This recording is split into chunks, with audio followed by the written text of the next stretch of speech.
Olá, tudo bem? Tudo certo? Tudo ok por aí?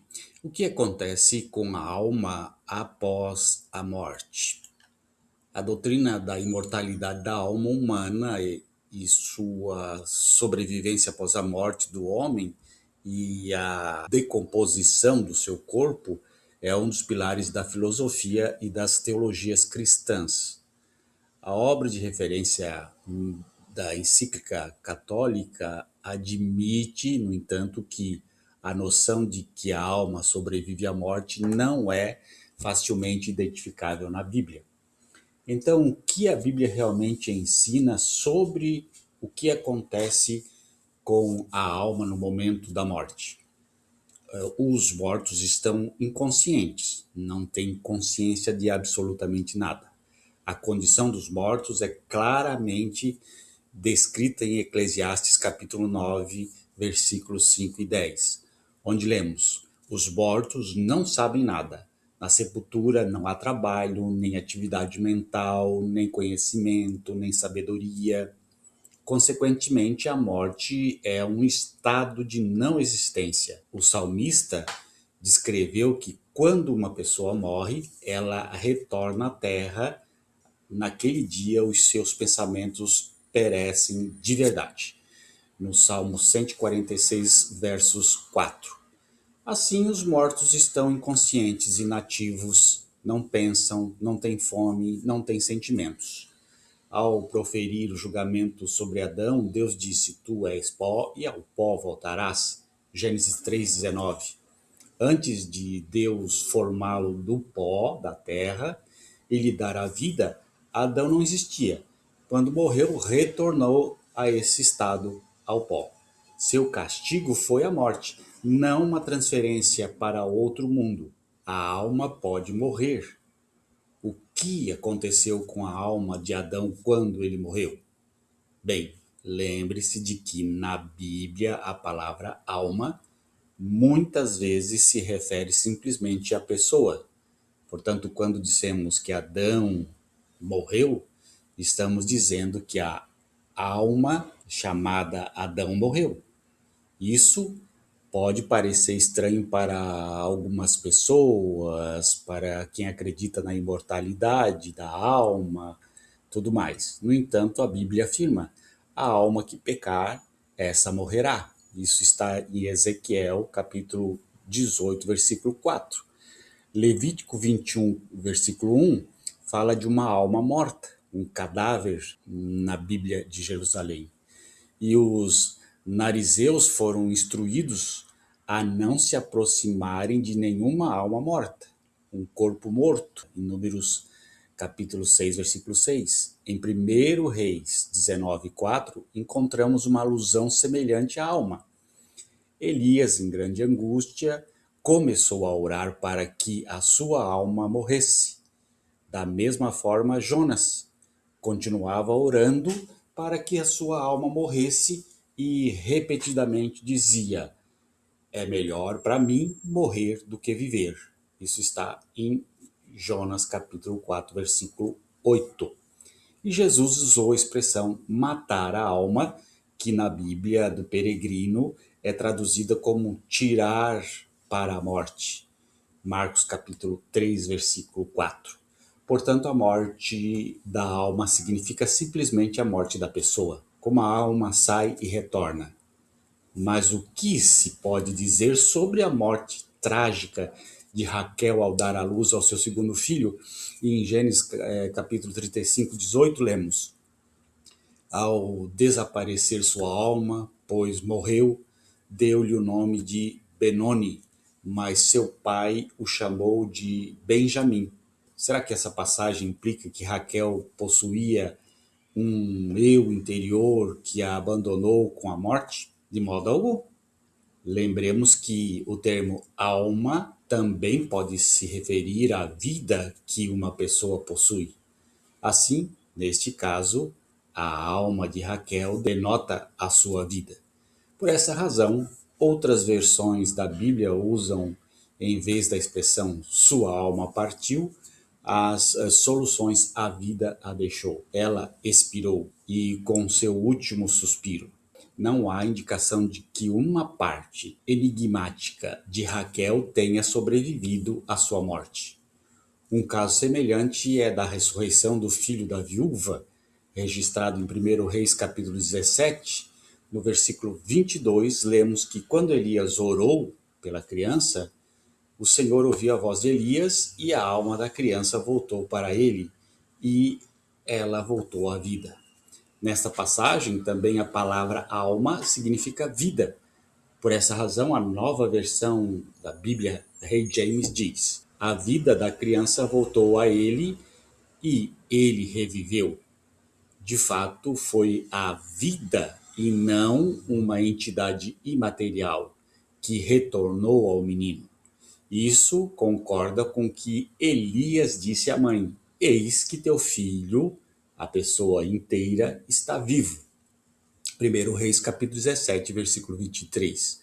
O dilema do estado intermediário dentro do cristianismo, muitos acreditam que haverá a ressurreição futura, na qual os corpos serão reunidos com a alma imortal.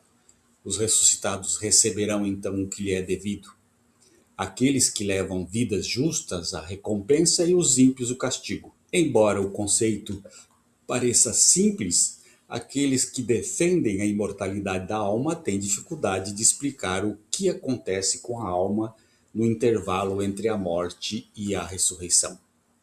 Este estado intermediário, como é frequentemente chamado, tem sido objeto de especulação ao longo dos séculos. Alguns dizem que neste período a alma vai para o purgatório, onde é purificada dos pecados veniais para ser admitida no céu.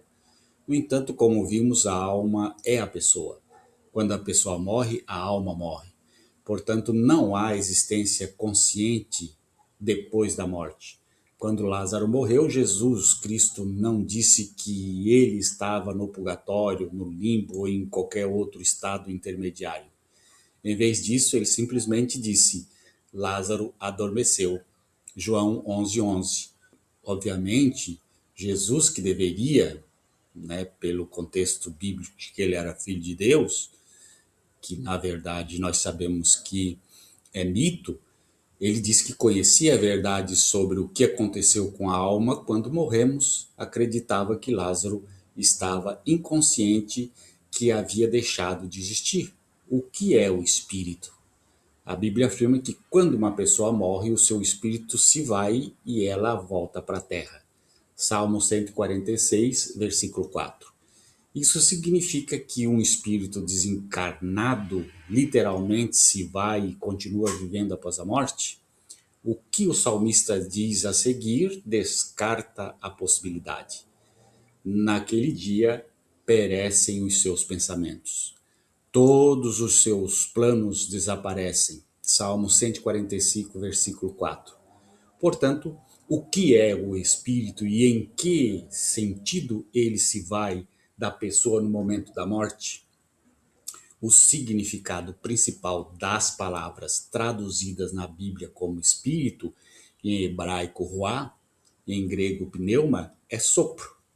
Portanto, em vez de seu espírito se manifesta, devemos usar a expressão o fôlego se manifesta.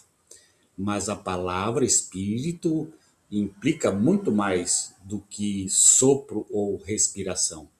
Por exemplo, Gênesis capítulo 7, versículo 22, diz a respeito da destruição da vida humana e animal no dilúvio universal. Tudo que tinha nas narinas o fôlego, da força, ou espírito em hebraico ruá, da vida, isto é, tudo o que estava sobre a terra seca morreu.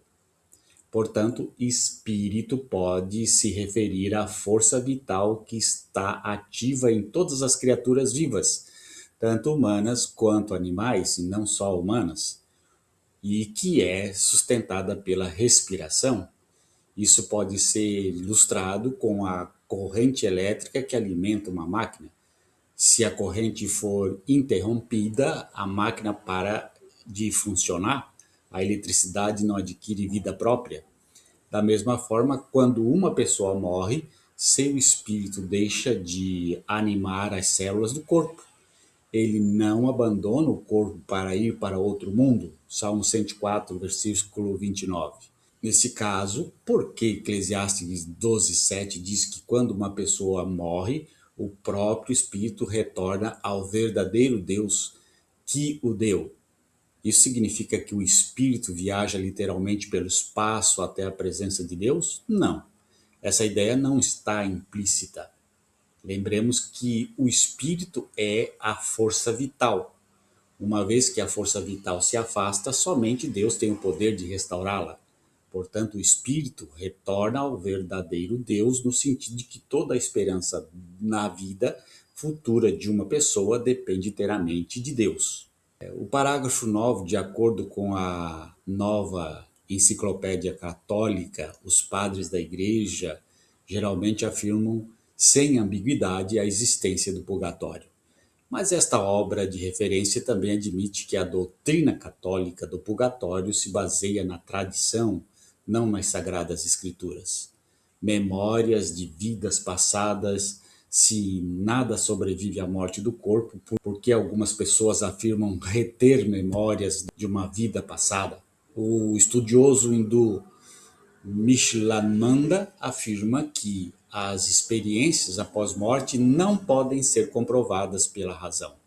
Na conferência A Eternidade das Religiões, o teólogo Ramsrum afirmou: nenhum dos protocolos relativos a casos em que há memória de vida anterior, a maioria deles envolvendo crianças ou pessoas de países onde se acredita na reencarnação, pode ser verificado.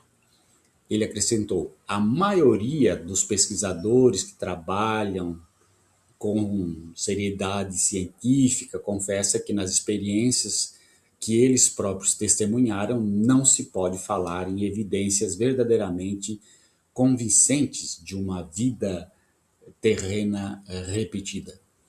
Temos a sensação de possuir memórias de uma vida passada? Isso pode ser devido a diversos fatores. Grande parte das informações que recebemos fica armazenada em algum canto do nosso subconsciente, pois não precisamos utilizá-los de forma direta ou imediata. Quando memórias esquecidas vêm à tona, algumas pessoas as interpretam como evidências de uma vida passada. No entanto, a realidade é que não existem experiências verificáveis de qualquer outra vida além da que estamos vivendo agora. A maioria das pessoas na Terra não tem qualquer lembrança de ter vivido antes. Elas sequer acreditam que poderiam ter tido outras vidas. Podemos concluir que o termo alma significa que a pessoa inteira morreu, não que uma parte da pessoa morreu. Quando se fala que em Eclesiastes capítulo 9, versículo 5, de que não temos mais consciência, não lembramos de mais nada, não temos dor, não temos sentimentos depois da morte, significa que morreu, acabou. Resumindo, morreu, acabou. Não existe mais nada depois da morte. Para os judeus, para o Antigo Testamento, para a Torá, a ressurreição é a ressurreição do corpo. O corpo morre inteirinho e o corpo ressuscita inteirinho. Para os cristãos, não. Para os cristãos, o corpo morre e apodrece e sai um espírito desse corpo que fica vagando ou vai para algum lugar até um dia em que vai haver um juízo e que Deus vai julgar esses espíritos que estão por aí, em algum lugar, ou no purgatório, sei lá onde, e aqueles que ainda estão vivendo, Deus vai julgar e vai dizer quem é bom, quem não é bom, quem vai para o céu, quem vai para o inferno, e aí acaba tudo. Então você vê que é mito, não tem possibilidade científica nenhuma, apenas teológica e invencionice de que existe alma que desgruda do corpo e que vai para algum lugar esperando um dia ressuscitar. Mito. Um grande abraço.